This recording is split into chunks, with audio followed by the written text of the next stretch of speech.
All right, so we're looking at another polynomial. We want to list out our possible rational zeros, and we want to find all of the zeros, right?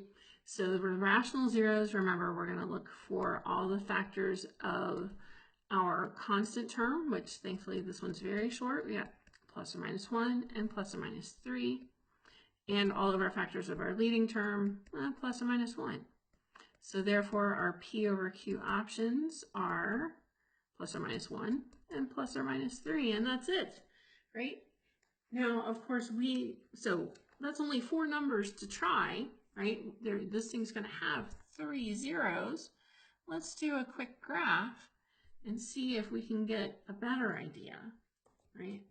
X cubed minus x squared minus 3x plus 3. Okay, so we see 3 zeros there, and one of them is looking pretty good.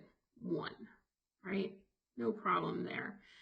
This one right here, well, that's obviously an irrational number, and we're not entirely sure what that is. And same story over here. So we're going to attack this by factoring out the root that we saw using synthetic division, or dividing it out, right? So we saw a clear integer root of 1.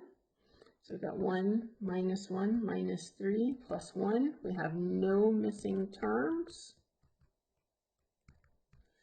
And so we've got 1, 0, 0 minus 3. And oops, I wrote this down wrong. This should be 3. Minus 3 is 0. Okay.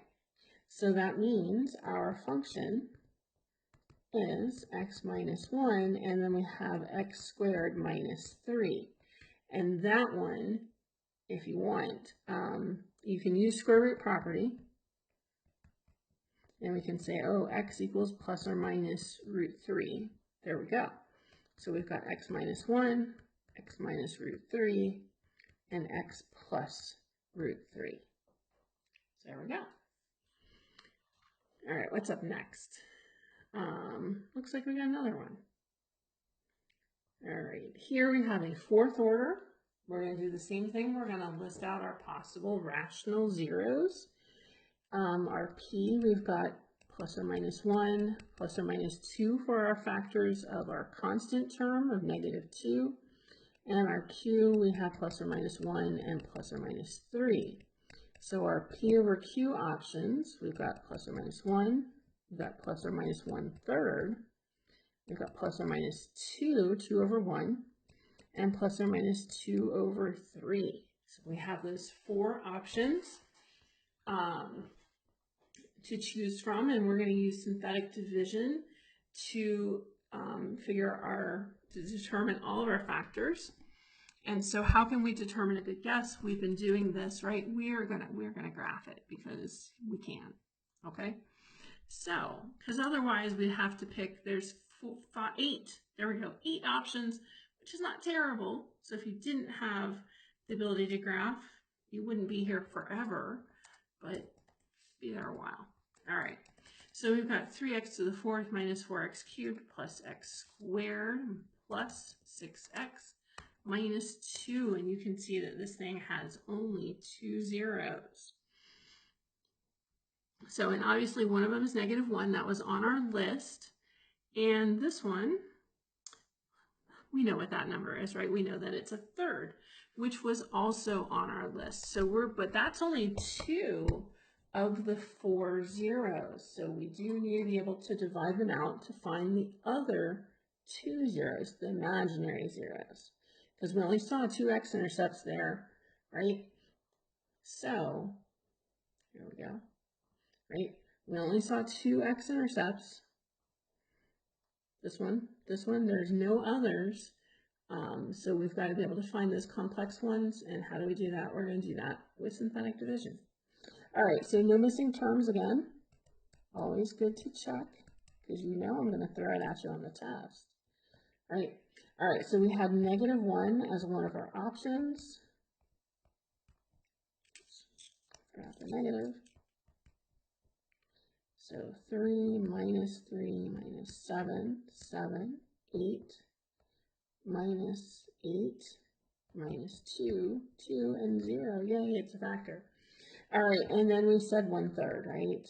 So, in the order, whichever one you did first, it's not going to matter. You're going to end up at the same place. So 1/3 times 3, oh look, that's 1. Minus 6. Minus 6 times a third, that's minus 2. 8 minus 2 is minus 6. Sorry, it is plus 6. How about that? 1/3 times 6, that is 2, and those cancel.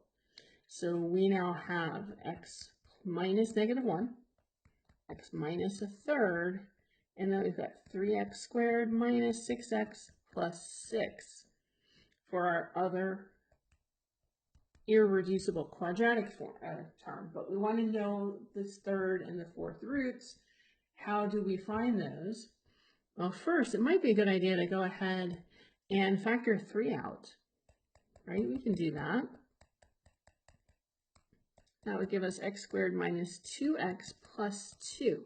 This is not factorable, or we would have seen the roots on our graph, okay? It's not going to end up with real numbers.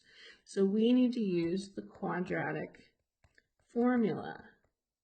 Yay, right? So our roots are going to be negative b, so negative of negative 2, plus or minus b squared, minus 4 times a times c, all over 2a. So we've got 2, let's try that again, 2 plus or minus, this is 4 minus 8, so square root of negative 4, all over 2, and we're going to get 1 plus or minus the square root of negative 4 is going to be plus or minus 2i. So we've got, and that's over 2 also. So our other two roots, 1 plus or minus I.